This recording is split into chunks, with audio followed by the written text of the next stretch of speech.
சமையலோட சேர்த்து ஒரு குட்டி கதை பார்க்கலாமா? முன்னா கதை தான், வாங்க. முன்னா தன்னோட வீட்டு வேலைக்காக ஒரு கழுதையை வளர்த்தாரு.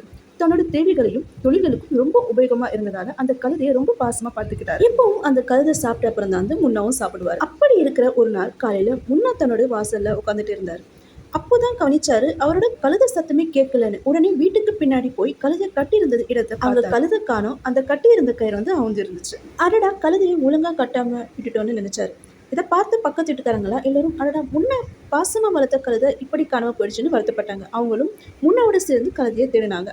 எங்க தேடியும் கழுதை கிடைக்கல. அன்னைக்கு சாயந்தரம் பாத்தீங்கன்னா டீ கடைக்கு வந்து முன்னா ரொம்ப சந்தோஷமா உட்காந்துட்டு இருந்தாரு. இதை பார்த்து எல்லாரும் என்ன முன்னா காணாம போன கழுதை கிடைச்சிட்டான்னு கேட்டாங்க. அதுக்கு முன்னா சொன்னாரு, இல்ல கழுதை கிடைக்கவே இல்லைன்னு சொன்னாரு. இதை கேட்டு எல்லாருக்கும் ரொம்ப அதிர்ச்சியா போச்சு.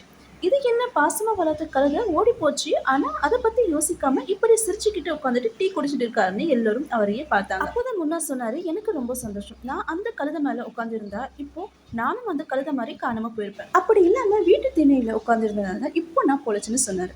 இந்த கதையில இருந்து மாரல் ஆஃப் த ஸ்டோரி என்னன்னா, ஒரு பிரச்சனை நமக்கு ஆரம்பிச்சுன்னா, ஐயோ எதுக்கு நம்மளுக்கு இந்த மாதிரி கடவுள் பிரச்சனை கொடுத்துட்டாரு சொல்லி புலம்பாம இது எல்லாமே நம்மளுக்கு நல்லதுன்னு நினைச்சு விட்டுணும்.